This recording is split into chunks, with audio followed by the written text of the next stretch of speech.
Salut tout le monde et bienvenue sur cette vidéo unboxing du Razer Opus. Il s'agit du tout premier modèle de casque 100% audio de la marque Razer et qui n'est donc pas exclusivement conçu pour le jeu. On remarque que pour ce casque Razer Opus, le fabricant a totalement retourné sa veste vis-à-vis de l'esthétique de la boîte. Fini l'emballage vert fluo, on se dirige vers un packaging bien plus épuré qui se fondra parfaitement dans le rayon des casques audio. Cela ne veut pas dire pour autant que Razer n'a pas accordé au casque Opus un emballage élaboré dont il a le secret. Le premier unboxing est donc une véritable expérience à part entière. On enlève le petit plastique protecteur et on se retrouve avec le casque bien emballé dans un généreux étui dur recouvert d'un simili-cuir, la classe. En dessous se cachent les habituels guides d'utilisation et manuels de garantie et le désormais célèbre sticker à l'effigie de la marque.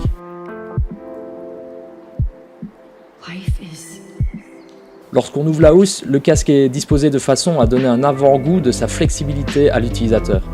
Le casque peut se plier et se mettre très facilement dans un sac. Cela dit, je conseille tout de même de bien remettre dans son étui le Razer Opus, car la coque noire mat pourrait facilement se rayer au contact d'une clé, d'une carte bancaire ou tout autre objet qu'on retrouve dans les sacs à main. L'allure générale du casque est assez sobre. Il est entièrement noir mat, à l'exception des inscriptions Razer et THX argentées de chaque côté de l'arceau et sur les écouteurs. Les matériaux semblent de bonne qualité, le plastique ne grince pas outre mesure, seules les charnières manquent un peu de souplesse. Pour ce qui est de la connectique, le casque Razer Opus est parfaitement aux normes actuelles.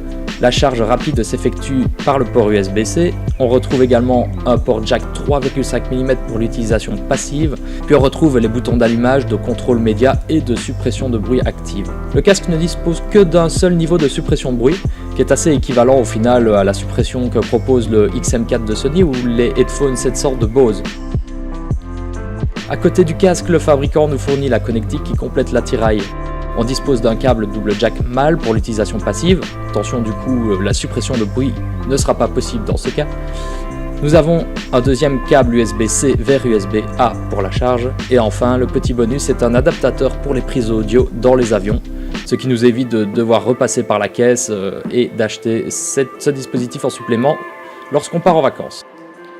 Sa conception est de qualité, même s'il manque de 2 ou 3 options sur l'application, comme la possibilité de créer sa propre égalisation. Il n'y a en effet que 4 presets différents pour trouver chaussure à son pied. Avec son paramétrage d'usine, le casque sans fil envoie la sauce et délivre un son aussi précis que chaleureux. Voilà, c'est tout pour cette vidéo, j'espère sincèrement qu'elle vous aura plu et que vous y verrez plus clair lorsque vous vous retrouverez en face de ce Razer Opus, un casque audio finalement bien haut de gamme, vendu à un prix conseillé de 209,99 €. N'hésitez pas à vous abonner, à activer les notifications et bien sûr nous dire ce que vous en pensez dans les commentaires. Moi je vous dis à très bientôt pour une nouvelle vidéo, prenez soin de vous, ciao.